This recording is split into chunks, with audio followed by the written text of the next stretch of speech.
Good afternoon students. तो आइए हम सीटेट फरवरी 2026 में जो 30 नंबर की मैथ्स आती है उसके कुछ क्वेश्चंस करेंगे। तो देखते हैं, चैनल को लाइक करें, शेयर करें, सब्सक्राइब करें, ठीक है, ताकि हम मैथ्स का पूरा सिलेबस कवर कर सकें फरवरी से पहले। तो देखिए आइए, तो क्वेश्चन है आपके पास, भिन्नों 3/4, 4/5, 1/2, 5/6 और 3/2 में से सबसे बड़ी और सबसे छोटी भिन्न क्रमशः है। आपको पता नहीं सबसे बड़ी और सबसे छोटी भिन्न बतानी है। तो ध्यान से देखो क्वेश्चंस को। यहाँ लिखा हुआ है 3/4, अंश अंश क्या है, छोटा है, और हर क्या है, बड़ा है।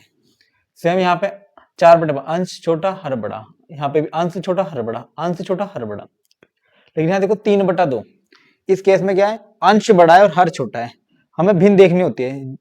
अगर किसी भिन्न के, मान लो जैसे ये लिखी हुई है यहाँ पे 1/2 और 3/2, 5/2, 7/2, अगर हर समान होते हैं किसी भी भिन्न के, तो जिस भिन्न का अंश बड़ा होगा, अंश बड़ा होगा हर से, वो भिन्न बड़ा होगा। तो ये भिन्न क्या होगा, बड़ा हो गया। और जिस भिन्न का अंश छोटा होगा, ये बड़ा हो गया। और जिस भिन्न का अंश छोटा होगा सबसे, और हर समान है ना, जब जिस केस में हर समान होंगे तो भिन्न क्या हो जाएगी, छोटी हो जाएगी। ठीक है, ध्यान दो, जब हर समान हो तो हमें अंश को देखना है। अगर अंश देखो, जिसका बड़ा होगा वही भिन्न बड़ा हो जाएगा, और जिसका अंश छोटा होगा वही छोटा हो जाएगा। वही सेम केस उल्टा है, अगर ऐसा आ जाए, अंश सेम आ जाए, अंश आगे मान लो 3/2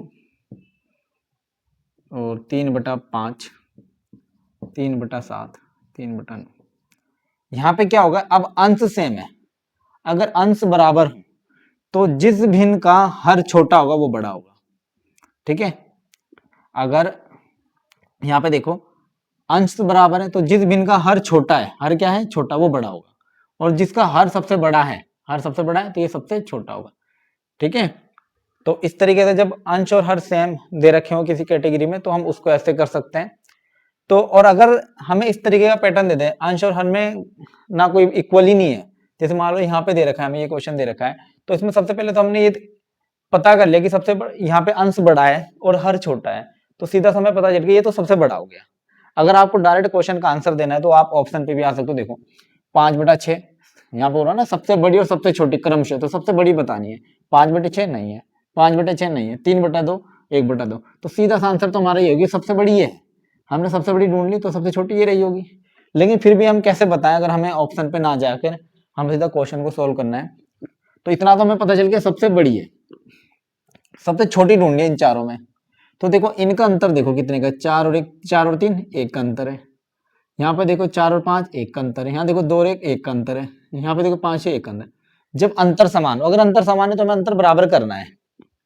अब अंतर क्या हो गया, दोनों का, सबका बराबर है इन चारों का, वो तो सबसे बड़ी, उसको तो छोड़ दो, चारों का बराबर। अब देखो यहाँ पे जब अंतर बराबर है तो जिसका अंश छोटा होगा, जिसका अंश छोटा होगा वो भिन्न छोटा होगा। अगर अंतर बराबर नहीं है, अंश और हर का अंतर बराबर नहीं है, तो आपको अंतर बराबर करना है। फिर देखना है जिसका अंश क्या होगा, छोटा होगा, भिन्न छोटा होगा, तो ये सबसे छोटा है और ये सबसे बड़ा है, तो इसका ऑप्शन सी क्या हो जाएगा, करेक्ट हो जाएगा। तो पहला समझ आया, इस तरह से क्वेश्चन पूछा जाएगा आपसे। ठीक है, तो आपको इस तरह से टिक करना है। ठीक है, 3 कैटेगरी के क्वेश्चन होते हैं, आपको देख लेना। अगर हर बराबर है सबका तो जिसका अंश बड़ा वो बड़ा, अगर अंश सेम है तो जिसका हर छोटा वो बड़ा हो जाएगा। इस तरीके का आ जाए तो आपको क्या करना, अंतर बराबर कर लेना है। ठीक है, किसी डिजिट से मल्टीप्लाई करा लो, अंतर बराबर हो जाएगा। ठीक है, अगर आपको यहाँ पहले अंतर बराबर दे रखा है तो देख लो जिसका अंश छोटा होगा, देखो 3, 4, 1, 5, अंश किसका छोटा, इस वाले का, तो ये सबसे छोटा हो गया। ठीक है, क्लियर हुआ यहाँ तक। ठीक है, तो इसका नेक्स्ट क्वेश्चन देखते हैं।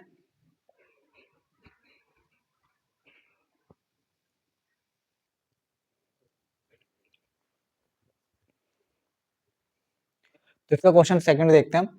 क्वेश्चन सेकंड है, 3 और 2/3 समकोणों में डिग्रियों की संख्या है। 3 और 2/3 समकोणों में डिग्रियों की संख्या बतानी। समकोण मीनिंग राइट एंगल, तो समकोण, समकोण होता है 90 डिग्री का। सबसे पहले हमें समझना समकोण क्या होता है। समकोण, समकोण होता है जिसको बोलते हैं 90 डिग्री का। ठीक है, तो 90 डिग्री का आप बोलो 3 और 2/3। ठीक है, आप इसको इस तरह से कर दो, 3 सही 2/3, इस तरह से कर दो, या आप ऐसे कर दो 3 + 2/3, ऐसे ले लो। डिग्रियों की संख्या बतानी भाई, देखो 3 ये रहे और 2/3 अलग से कर लेंगे सोल्व। एक समकोण किसके बराबर होता है? एक समकोण 90 डिग्री के बराबर होता है। तो 3 समकोण किसके बराबर होंगे? 3 से गुणा कर दो, 3 गुणा 90, 3 9 27, 270 के बराबर तो 3 आ गए। अब 2/3 निकालना है तो निकाल दो 90 का 2/3, 3 से कटा 30 बार, 30 दूनी 60, 60 ये हो गया। तो कितना हो गया? 270 प्लस 60, तो 0 का 0, 7 और 6 13 का 3, हासिल 1 2 और 1 3, तो कितना आ गया? 330। तो 330 ऑप्शन बी करेक्ट हो गया। आप इस तरह से कर सकते या इस तरह से कर दो, 3 और 2/3 बोला, 3 और 2/3, आप ऐसे कर लो इसको। तो इसकी इधर इंटू 3 3 9 और 2 11, 11/3, टोटल कितना हो गया? 11/3 हो गया। आप इस तरह से कर सकते हो और सीधा 90 के बराबर लो और वहां से निकाल लो। 11/3 किसके बराबर है? 90 के। ठीक है, एक की वैल्यू है ना 90 के बराबर, तो 11/3 की वैल्यू किसे इंटू करा दो इसका, 3 3 30, 11 3 33, 330। देखो एक की वैल्यू 90 के बराबर है, तो 11/3 की वैल्यू क्या हो जाएगी? इंटू करा दो 90 11/3 से 90 कटा 30 बार, और 11 गुणा करो 11 33, 330। आप ऐसे कर सकते हो। ठीक है, तो दोनों प्रकार से आप इसको सोल्व कर सकते हो। ठीक है, थर्ड क्वेश्चन देखते हैं।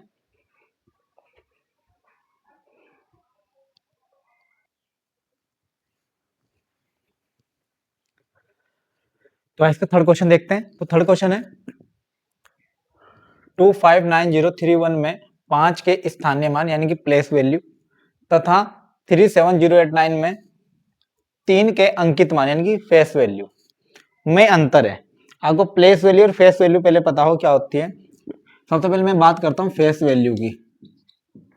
फेस वैल्यू क्या होती है? जैसे 1 की फेस वैल्यू क्या होगी? 1, 2 की फेस वैल्यू क्या होगी? 2, 3 की फेस वैल्यू 3, 0 की फेस वैल्यू 0, 5 की face value 5।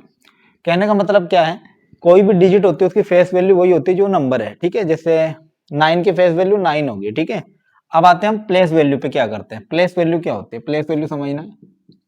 Place value, place value depend करती है किस पोजीशन पे लिखा हुआ। जैसे मैंने कोई नंबर लिखा 2 3 5 7 8, इसमें मैंने बोला 7 की प्लेस वैल्यू, तो इकाई धाई, धाई का अंक है ना ये। देखो अगर इसकी मैं विस्तारित रूप करता हूं तो इसका विस्तारित रूप ऐसे होता है 8 गुणा 1 प्लस ये 10वें नंबर पे तो 10 से गुणा, देखो इकाई धाई, प्लस ये 100वें नंबर पे तो ये 5 गुणा 100, ये 3, इसके बाद है तो 3 गुणा 1000, ये लास्ट में तो ये जगह 2 गुणा 10,000।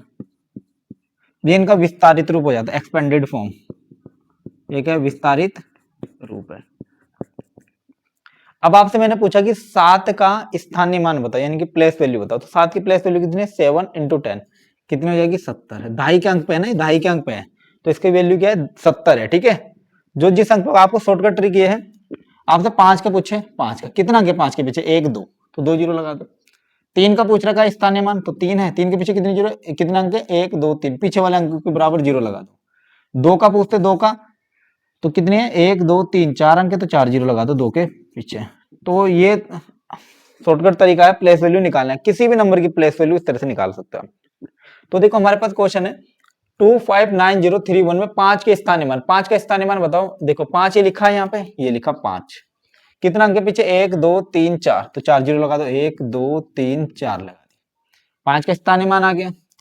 तथा 37089 में 3 के अंकित मानेंगे फेस वैल्यू, 3 की फेस वैल्यू क्या होगी भाई? 3 ही होगी। में अंतर बताना है, अंतर बताने के लिए घटा दो, बड़े में से छोटा ही घटाते हैं अंतर के लिए। तो यहां से हासिल ली, यहाँ पे हो गया 10, 10 में से 3 गया बच गया 7, यहाँ बचा 9, 9 आ गया, यहाँ बचा 9, 9 आ गया, यहाँ पे बचा 9, 9 आ गया, यहाँ से हासिल चली गई थी, यहाँ बचा 4 तो 4 आ गया। तो कितना का 4997, 4997 ये रहा 4997। तो ऑप्शन बी इसका करेक्ट आंसर हो गया। ठीक है, तो हमें सबसे पहले पता हो प्लेस वैल्यू और फेस वैल्यू का। फेस वैल्यू वही नंबर होता है जिसकी हम बात कर रहे हैं। प्लेस वैल्यू से हमें ये पता करना होता है वो किस प्लेस पे लिखी गई है। जैसे यहाँ पे 5 का है, इकाई धाई सैकड़ा हजार 10,000, 10,000 में नंबर पे लिखा गया है तो इसकी प्लेस वैल्यू क्या हो जाएगी? जितनी डिजिट पीछे लिखी हुई है उतनी जीरो लगा दो शॉर्टकट तरीके से। ठीक है, तो फेस वैल्यू प्लेस वैल्यू में आपको यहाँ अंतर बताना था तो आपने ऑप्शन बी करेक्ट। इसका नेक्स्ट क्वेश्चन देखते हैं।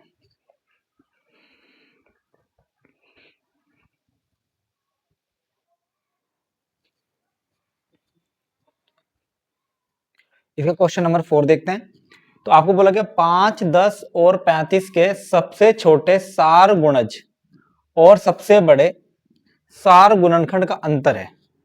आपको जब भी बोला जाए सबसे छोटे, आपको ये समझना, सबसे छोटे सार गुणज, सबसे पहले गुणज का मीनिंग होता है मल्टीपल्स, तो सबसे छोटे, तो जब भी आपको सबसे छोटे बोला जाए तो समझ जाना आपको क्या निकालना है, एलसीएम निकालना है उस केस में। और सबसे बड़े, जब भी आपको बड़े से बड़ा बोला जाए तो उस केस में आपको गुणनखंड, तो आपको निकालना है उस केस में एचसीएफ। ध्यान दो, जब आपको छोटे से छोटा बोला जाए तब आपको एलसीएम निकालना है, यानी कि आपको जब छोटे से छोटा बोला जाए, छोटे से छोटा, तो आपको निकालना है एलसीएम। और आपको जब बड़े से बड़ा कहा जाए तो आपको करना है एचसीएफ। ये ध्यान रखना, ठीक है। एलसीएम क्या होता है, लिस्ट कॉमन मल्टीपल, एचसीएफ होता है हाईएस्ट कॉमन फैक्टर। क्लियर हो गया। अब देखो आपको क्या करना है, 5, 10 और 35, इनका एचसीएफ निकालना है, ठीक है। एचसीएफ का शॉर्टकट तरीका क्या होता है, देखो आपको देखना है ऐसा कौन सा बड़े से बड़ा नंबर है जो तीनों को डिवाइड कर रहा हो, जो तीनों को डिवाइड कर रहा हो। तो देखो एक तो 1 कर रहा है तीनों को, और एक बड़े से बड़ा 5 कर रहा है तीनों को, 5 का 5 2 5 7 35, तो एचसीएफ डायरेक्ट हो गया इसका 5।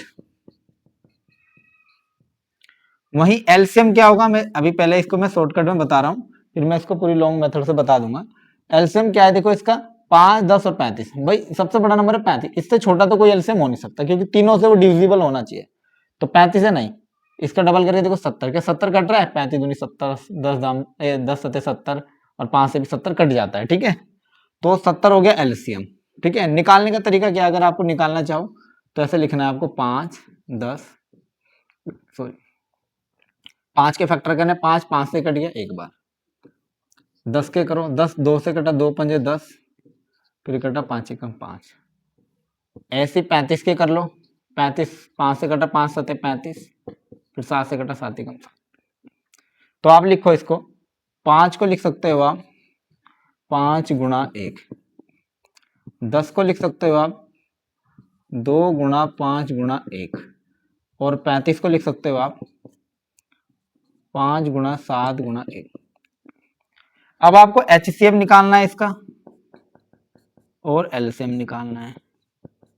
ध्यान दो, एचसीएफ क्या होगा, जो तीनों में कॉमन होगा और बड़ा नंबर होगा। देखो कॉमन तो 1 भी है, लेकिन 1 से बड़ा क्या है, 5 तीनों में कॉमन है, यहां भी है, यहां भी है, यहां भी है। तो जो तीनों में कॉमन, अगर 3 नंबर देखो तो तीनों में कॉमन है, 2 दे रखे हैं तो 2 में कॉमन देखना है, जो तीनों में कॉमन है और सबसे बड़ा है, ठीक है, वो हो जाएगा आपका एचसीएफ। तो 5 हो गया एचसीएफ। एलसीएम के लिए क्या करना है, जो कॉमन है उसको एक बार लिख लो, बाकी नंबर एक एक बार मल्टीप्लाई में, 2 बच गया 2 लिखो, यहाँ क्या बच गया 7 बच गया 7 लिखो, 5 दूनी 10 गुणा 7, 10 सत्ते 70, तो एचसीएफ हो गया 5, एलसीएम हो गया 70। आपको बोला गया का अंतर है, अंतर बताना है, तो भाई 70 में से 5 घटा दो, 70 में से 5 घटा, 10 में से 5 गया, 10 में से 5 गया 5, यहाँ से लिए थे ना, बच गया 6, तो 65। तो ऑप्शन डी इसका क्या हो गया, सही आंसर हो गया, ठीक है।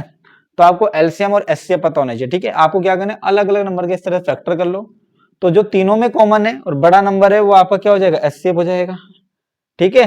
और एलसीएम के लिए क्या करना है, जो कॉमन है उसको एक बार लिखो, बाकी सब नंबर की मल्टीप्लाई करा दो जो बचे हुए, ठीक है। तो नेक्स्ट क्वेश्चन देखते हैं इसके बाद।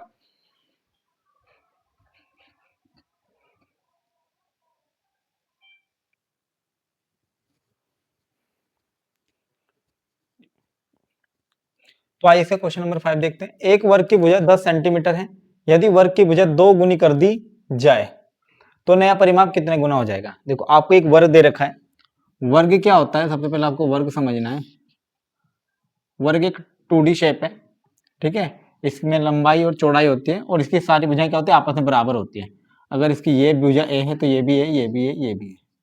और इसका जो मेनली परिमाप होता है, परिमाप का जो इसका फॉर्मूला होता है वो होता है 4 इंटू साइड, यानी कि 4 है, ये क्या है, साइड है। आपको बोला गया एक वर्ग की भुजा 10 सेंटीमीटर है, आपको यहाँ क्या दे रखा है, 10 सेंटीमीटर दे रखा है, तो इसका परिमाप क्या होगा, 4 गुणा 10, 10 चौक 40, 40 सेंटीमीटर इसका परिमाप होगा। यदि वर्ग की भुजा 2 गुनी कर दे, भाई इसकी भुजा 10 थी, अब 10 से 2 गुनी कर दिया, यानी कि 20 कर दी जाए, तो 20 कर दी जाए तो नया परिमाप कितने गुना हो जाएगा। तो भाई नया परिमाप निकालो, इसको मैं P1 नाम दे देता हूं, नया परिमाप निकाला मैंने P2, ये 4 गुणा 20, 20 चौक 80 हो गई। पहले भाई 40 था, अब 80 सेंटीमीटर हो गया। तो 40 से 80 हो गया तो कितना गुना हो गया? तो सीधा सा दिख रहा है तो 2 गुना हो गया। तो आपका आंसर क्या हो जाएगा? 2 गुना हो जाएगा। ठीक है, समझ आया? परिमाप का सूत्र होता है 4 इंटू साइड, और एरिया होता है इसका, एरिया का भी लिख देता हूं मैं, एरिया होता है इसका साइड इंटू साइड, या आप बोल सकते हो ए स्क्वायर। ठीक है, तो दो ही फॉर्मूले होते हैं, और इसका ईच एंगल 90 डिग्री का होता है, और ऑल एंगल का सम 360 डिग्री होता है। ठीक है, तो यहां तक ये क्वेश्चन समझ आया? ठीक है, ये स्क्वायर के ऊपर था डिपेंड। ठीक है, इसका अगला क्वेश्चन देखते हैं।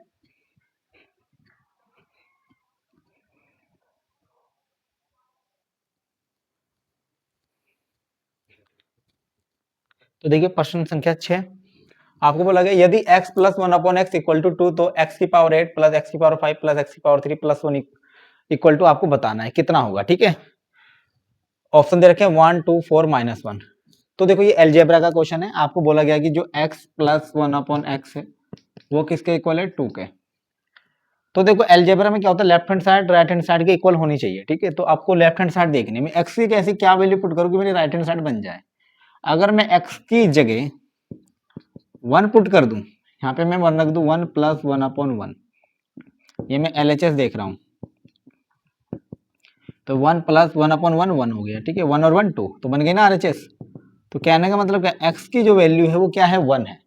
तो आइए इसको सोल्व करते हैं। तो यहाँ पे लिखते हैं ये x की पावर 8 है, तो लिखता हूँ 1 की पावर 8 प्लस 1 की पावर 5 प्लस 1 की पावर 3 प्लस 1। 1 की कितनी भी पावर करो 1 ही रहता है, 5 भी करोगे 1, 3 करोगे 1, और ये तो 1 ही है। तो 1 2 3 4, तो कितना आ गया आंसर? 4। तो ऑप्शन बी इसका करेक्ट हो जाएगा। ठीक है, तो समझ आया यहाँ तक? ठीक है, आपको देखना है LHS से RHS कैसे बन रहा है। ठीक है, समझ आया यहाँ तक? ठीक है, तो अगला क्वेश्चन देखते हैं।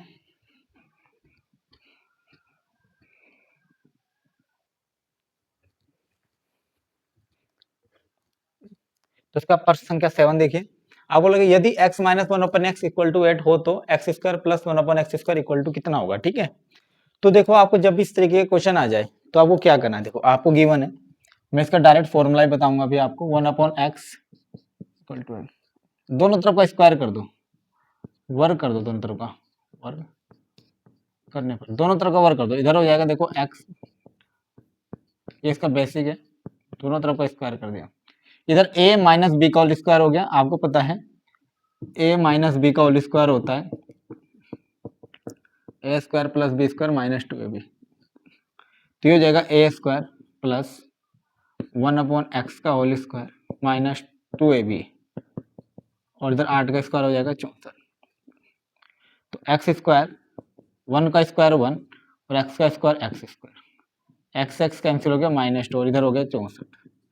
तो उधर बच गया आपका x square plus 1 upon x square, minus का 2 उधर चला गया प्लस में, तो आपके पास आ गया x square plus 1 upon x square equal to 64 और 2 66।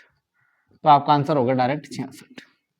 ठीक है, कभी भी आपको इस तरह से क्वेश्चन दे दे, इधर x माइनस इस तरह से दे दे आपको x minus 1 upon x equal to a, तो इसका जो डायरेक्ट फॉर्मूला बन जाता है वो बन जाता, और आपको निकालना x square plus 1 upon x square निकालना हो अगर आपको, तो आपका फॉर्मूला बन जाता है ए स्क्वायर प्लस 2, ये बन जाता है आपका फॉर्मूला। ठीक है, कभी भी आपको x माइनस 1 अपॉन एक्स दे रखा हो a और आपको ये निकालना हो, तब आपका ये बन जाता है। अगर आपको ये दे रखा हो, ठीक है, आपको डायरेक्ट दे रखा हो 1 अपॉन ये x, ठीक है, इक्वल टू a कुछ भी, और आपको भी निकालना हो x square plus 1 upon x square निकालना हो, तो आपका फॉर्मूला बन जाता है ए स्क्वायर माइनस 2। ठीक है, ये दो फॉर्मूले हैं। आपको क्वेश्चन में गिवन क्या है, यहाँ पे हमें ये गिवन था। ठीक है, ए मतलब क्या है, ए यहाँ पे जो इक्वल में दे रखी है 8 दे रखा है। ठीक है, आप डायरेक्ट करते देखो 8 दे रखा है, ए स्क्वायर प्लस 2 करना, 8 है तो 8 का स्क्वायर प्लस 2, 8 का स्क्वायर 64 और 2 66। ठीक है, अगर आपको ये दे रखा होता है x plus 1 upon x equal to A, और आपको प्लस में निकालना होता तो ए स्क्वायर में से क्या करना है, 2 को माइनस करना है। ठीक है, तो आपको जैसा क्वेश्चन दे रखा है उसके अकॉर्डिंग आपको सोल्व करना है। ठीक है, इस तरह के क्वेश्चन सीटेट में कई बार पूछा गया है। ठीक है, तो आपको उसको अच्छे से रिवाइज करना है। ठीक है, इसका अगला क्वेश्चन देखते हैं।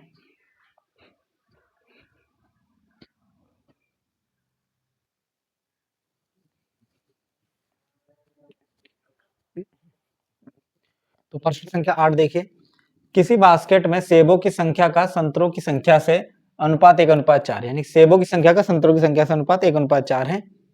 संतरों की संख्या का नींबुओं की संख्या से अनुपात 5:2 है।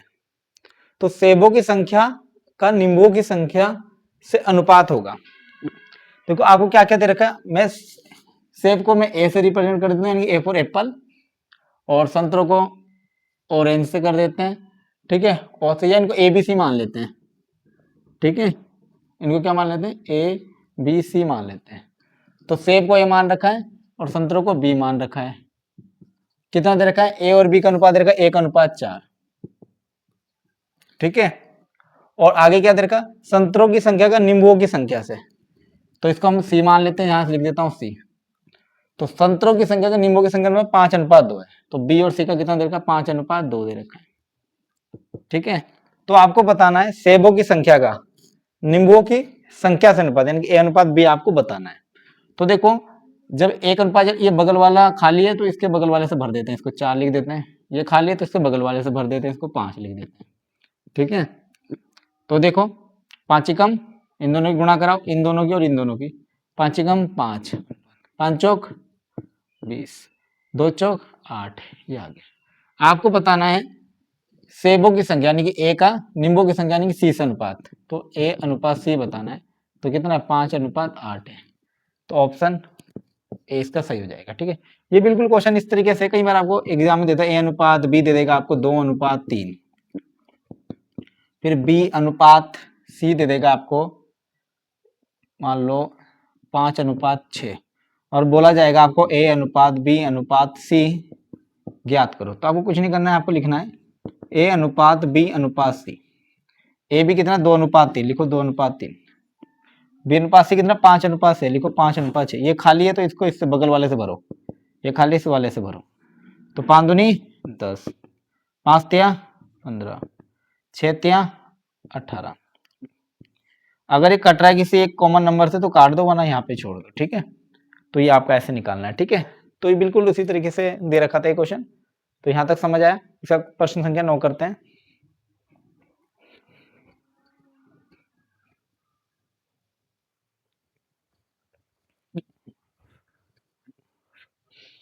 तो इसके प्रश्न संख्या 9 देखते हैं। किसी त्रिभुज एबीसी की भुजा AB पर स्थित डी एक बिंदु इस प्रकार है। कोई त्रिभुज है एबीसी और उसकी भुजा जो AB है उस पर एक बिंदु D इस प्रकार है कि CD कोण ACB का समद्विभाजक है। जो CD होगा वो कोण ACB का समद्विभाजक का मीनिंग क्या होगा, उसको 2 बराबर भागों में डिवाइड करेगा, ठीक है। यदि एंगल ए 50 डिग्री और एंगल बी 70 डिग्री है तो ADC आपको ज्ञात करना है। सबसे पहले आपको एक त्रिभुज बनाना है ACB। आप क्या करो, एक त्रिभुज बना लो ACB।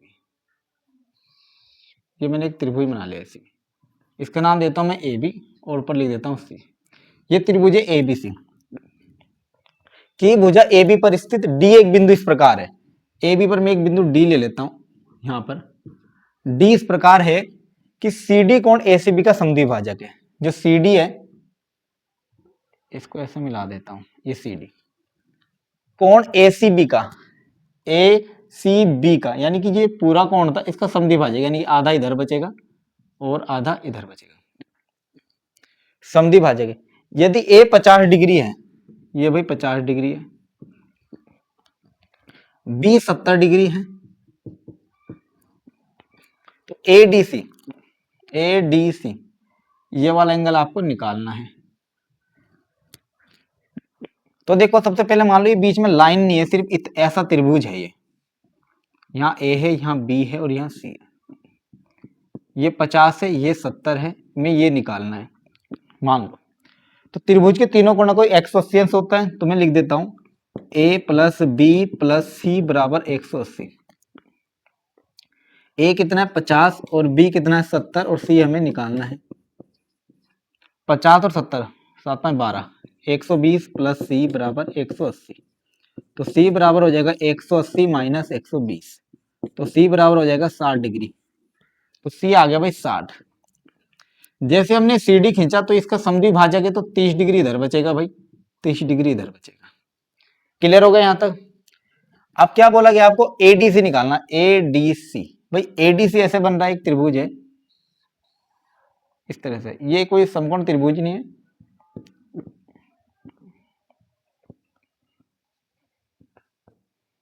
तो भाई इसके भी तीनों कोणों को 180 अंश होगा, तो हमें ये वाला निकालना है, तो लगा दो इसमें भी A plus D plus C, ये निकालना है हमें, कितना होगा 180 होगा। A कितना 50, D निकालना है हमें, D को बोलते हैं ना ADC, ये D निकालना है, और C कितना है 30, 50 और 30 80, ये प्लस का उधर किस में जाएगा, माइनस में, 180 में से 80 गया तो बच गया 100, तो 100 इसका राइट आंसर हो जाएगा। देखो आप डायरेक्ट कर सकते हो भाई, 50 और 70, 50 और 70 को जोड़ा 120 आया, 120 में 180 में से 120 घटा 60 आ गया, तुरंत आपने देखा कि अच्छा ये समद्विभाजक है, तो 30 इधर बचे, आपने 50 30 80 100 180 में घटाया 100 आ गया। आप डायरेक्ट कैलकुलेशन कर सकते हो, यहाँ पे मैंने आपको पूरा तरीके से बताया इसका बेसिक कैसे बनाता है, ठीक है, तो समझ आया, ठीक है। तो इसका लास्ट क्वेश्चन देखते हैं।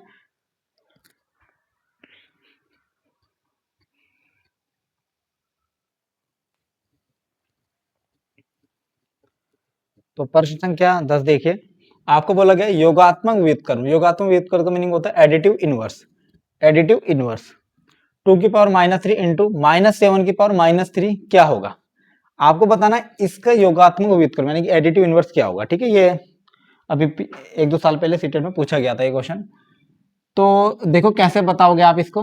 देखो योगात्मक व्युत्क्रम यानी कि एडिटिव इनवर्स होता क्या है, भाई मैंने बोला ए का एडिटिव इनवर्स क्या होगा, तो ए का एडिटिव इनवर्स होगा -1, क्यों होगा, ताकि इन दोनों को अगर जोड़ा जाए तो ए में ए को जोड़ोगे आप तो कितना आएगा 0 आएगा, ठीक है। जैसे मैंने बोला 3 का एडिटिव इनवर्स क्या होगा, तो -3 होगा तभी 0 होगा।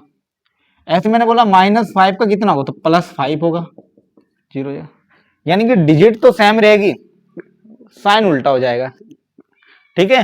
तो अब हमें बताना इसका बताना है, तो देखो 2 की पावर -3 इंटू -7 की पावर -3 अपॉन में लाओगे तो इसकी पावर प्लस हो जाएगी 2 की पावर 3 इंटू अपॉन में लाओगे तो -7 की पावर भी प्लस हो जाएगी, ये हो जाएगा 1 2 की पावर 3, 2 की पावर 3 का मीनिंग होता है 2 की 3 बार गुणा, 2 दूनी 4 दूनी 8 इंटू -7 की 3 बार गुणा 1/7 की 3 बार गुणा कराओगे 7 7 49 7 7 9 63 का 3 हासिल लगे 6 7 चौक 28 और 6 34 343। लेकिन जब भी कभी भी नेगेटिव नंबर की पावर ओड नंबर होता है तो आंसर हमेशा नेगेटिव आता है, अगर नेगेटिव वाले की पावर इवन नंबर होता है तो हमेशा पॉजिटिव आता है, ठीक है। तो देखो यहाँ पर नेगेटिव है ना 3, वो सॉरी ओड नंबर है ना, नेगेटिव नंबर की पावर ओड नंबर, तो ये माइनस में आएगा।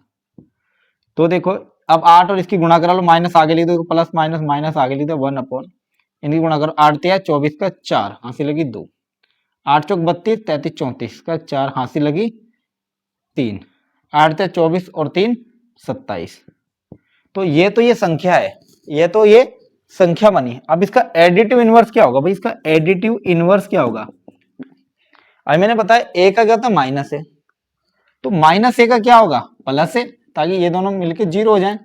तो भाई इस संख्या का क्या होगा, इसका माइनस हटा दो, बस इसमें क्या जोड़ो कि 0 आ जाए, इसका माइनस हटा दो, तो ये बन जाएगा 1/2744, ठीक है।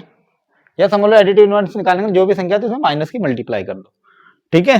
तो ये नंबर हो गया, तो ये नंबर किससे मैच कर रहा है 12744, ये वाले से, ठीक है। ये वाला मत लगाना, ये तो खुद मूल संख्या है, ठीक है। आपको तो उसका इनवर्स बताना है, एडिटिव इनवर्स, ठीक है। एडिटिव इनवर्स क्या हो जाता है, माइनस में आ जाता है, और मल्टीप्लाई में अगर ए का पूछे, इसका पूछे मल्टीप्लीकेटिव इनवर्स, तो ये 1/a हो जाता है, इसको 1 के अपॉन में लिखते हैं, ठीक है। जैसे 2 का पूछे तो 1/2, 2 से 2 कटे ताकि ये आ जाए। मल्टीप्लीकेटिव आइडेंटिटी होती है 1 और एडिटिव आइडेंटिटी होती है 0। आइडेंटिटी का मीनिंग क्या, जोड़ के फर्क ना पड़े, तो एडिटिव आइडेंटिटी 0, 0 किसी में जोड़ते फर्क नहीं आता। मल्टीप्लीकेटिव आइडेंटिटी होती है 1, मल्टीप्लीकेटिव आइडेंटिटी होती है 1, यानी कि देखो किसी में गुणा करा लो, इसकी 2 कम 2, 2 ही आएगा, ठीक है। तो समझ आए यहाँ तक। तो आज हमने इसके 10 क्वेश्चन करे, ठीक है। फरवरी 2026 में जो सीटेट होने वाला है, हम ऐसे ही रोज 10 क्वेश्चन लेकर आएंगे, तो आप चैनल को लाइक करें, शेयर करें और सब्सक्राइब करना ना भूलें। सब्सक्राइब करें ताकि हम आगे भी इस तरह से मैथ्स के क्वेश्चन लाते रहें, ताकि आपके सीटेट में 30 में से 30 नंबर आए मैथ्स में, ठीक है। और हम आगे कोशिश करेंगे हम साइंस के क्वेश्चन भी लेकर आएँ, ताकि आप करते जाएं और सीटेट में अच्छे मार्क्स प्राप्त करें। Thank you.